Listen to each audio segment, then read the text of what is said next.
जोरावर सिंह बारहट का जीवन परिचय। जोरावर सिंह बारहट एक भारत के एक स्वतंत्रता सेनानी एवं क्रांतिकारी थे। उन्हें भारत के वायसराय लॉर्ड हॉर्डिंग पर नई दिल्ली में एक जुलूस के दौरान बम फेंककर हत्या के प्रयास के लिए जाना जाता है। जोरावर सिंह बारहट का जन्म 12 सितंबर 1883 को उदयपुर में हुआ। इनका पैतृक गांव भीलवाड़ा की शाहपुरा तहसील का देवखेड़ा है। उनके पिता कृष्ण सिंह बारहट इतिहासकार साहित्यकार थे। उनके बड़े भाई केसरी सिंह बारहट देशभक्त क्रांतिकारी विचारक थे। जोरावर सिंह की प्रारंभिक शिक्षा उदयपुर और उच्च शिक्षा जोधपुर में हुई। उनका विवाह कोटा रियासत के ठिकाने अतरालिया के चारण ठाकुर तख्त सिंह की बेटी अनूप कंवर से हुआ।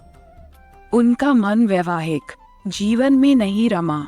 उन्होंने क्रांति पथ चुना और स्वाधीनता आंदोलन में सक्रिय भूमिका निभाई। जोधपुर में उनका संपर्क प्रसिद्ध क्रांतिकारी भाई बालमुकुंद से हुआ।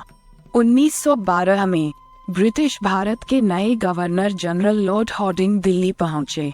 हॉर्डिंग की हत्या के लिए रास बिहारी बोस और ठाकुर केसरी सिंह के नेतृत्व में क्रांतिकारियों द्वारा एक योजना बनाई गई थी।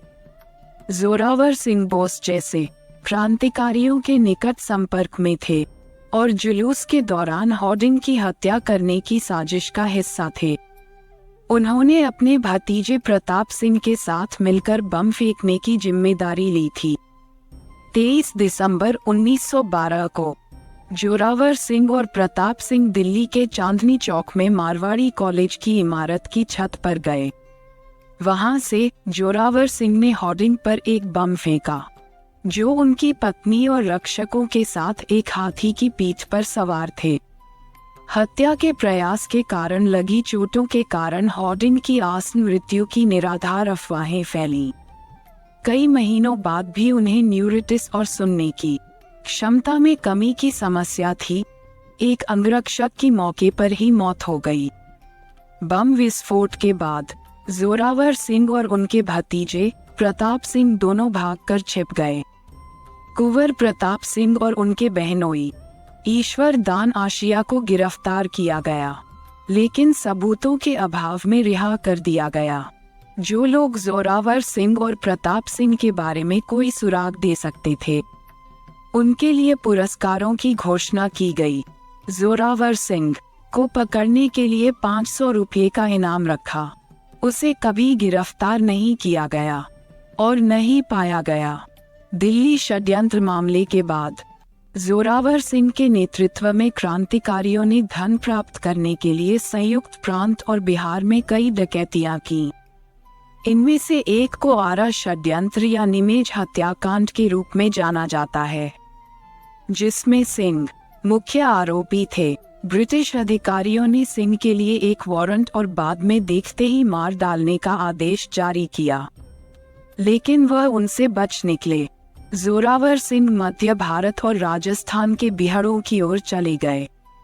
उन्होंने यहीं अपना निवास बनाया और अपने जीवन के शेष 27 वर्ष यहीं रहे। उन्होंने अपना नाम बदलकर साधु अमरदास बैरागी रख लिया था और साधु के वेश में रहते थे। वे अधिकतर सीतामऊ स्टेट में रहे।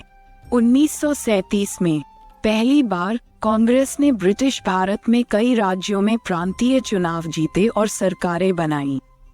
यह सही समय था, इसलिए कांग्रेस नेताओं और ठाकुर केसरी सिंह, जो 1920 में जेल से रिहा हुए थे, ने आरा षड्यंत्र में जोरावर सिंह के खिलाफ जारी मौत के वारंट को रद्द करने का प्रयास किया। उन्होंने वारंट को रद्द करने के लिए पुरुषोत्तम दास टंडन, बिहार के मुख्यमंत्री श्री कृष्ण सिन्हा और गृह सचिव अनुग्रह नारायण सिन्हा से मुलाकात की। जोरावर सिंह निमोनिया से बीमार हो गए और उचित उपचार के बिना 17 अक्टूबर 1939 में उनकी मृत्यु हो गई। जोरावर सिंह को 1903 से 1939 तक 36 वर्ष की अवधि में अंग्रेज सरकार गिरफ्तार नहीं कर सकी।